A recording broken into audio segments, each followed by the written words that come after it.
The Oakville Historical Society has been actively preserving our past since 1953, and part of that process has involved digitizing books, photos, and archival documents.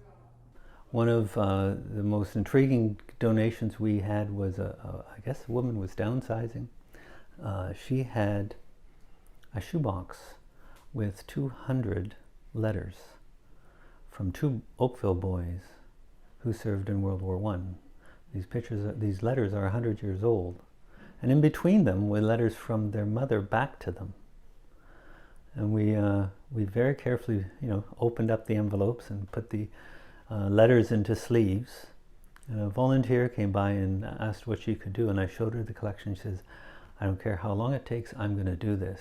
And what she did is she scanned all those 200 letters, and then she typed them all up. And they're on our website, so you can see 200 letters from World War I from 2 boys in Oakville. Thanks to the efforts of many dedicated volunteers and countless hours, there are now 20,000 items available from Oakville's very beginnings to present day, available to you online, giving you access to things that were previously hidden away in boxes. So we found in our collection this box. This is a kind of a bit of a more rare find for us.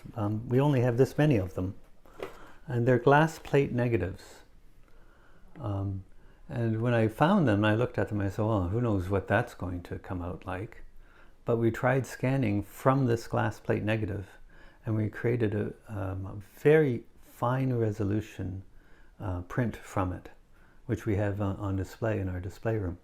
It's interesting to see how something from the very, very late 1800s or the early 1900s can still produce a really crisp image. If you have any old photos or documents at home with an Oakville connection, the Oakville Historical Society is interested in taking a look, and they can even help with some investigative research. This is an interesting photo. This is from the train station in Oakville from just before the First World War.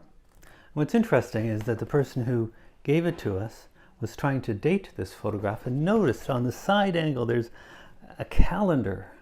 And he could just make out that it was May, the month of May, and he could make out that the 1st of May was a Friday.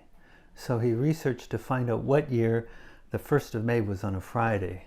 And from that he was able to date this from just a few months before the start of World War I. Curious if your family history or research topic is online? Here's how to check. This is our homepage. Over here on the top we have collections and exhibits. And the first item is archives, photos, and libraries. If you click on that, you come to this page, which lets you search for photos and archives and also our library. So we're going to look at photos today. So we click on photos, you have search criteria.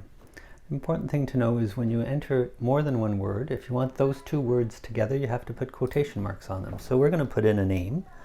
We're going to put in Ed Slayer as the in quotes. We're going to search for that, and here we have 2 results. And here is the picture.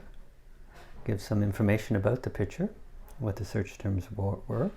And if you click on the photo itself, it gives you a larger image. There is a request image button on the bottom here if that happens to be your family and you'd like to have a copy of it. Or if you look at the information, you see something that's wrong because we make mistakes. It says send us feedback, and we're happy to get feedback so we can improve the information in our collection. All of this and more is available at oakvillehistory.org. For Halton News, I'm Jessica Kaitting.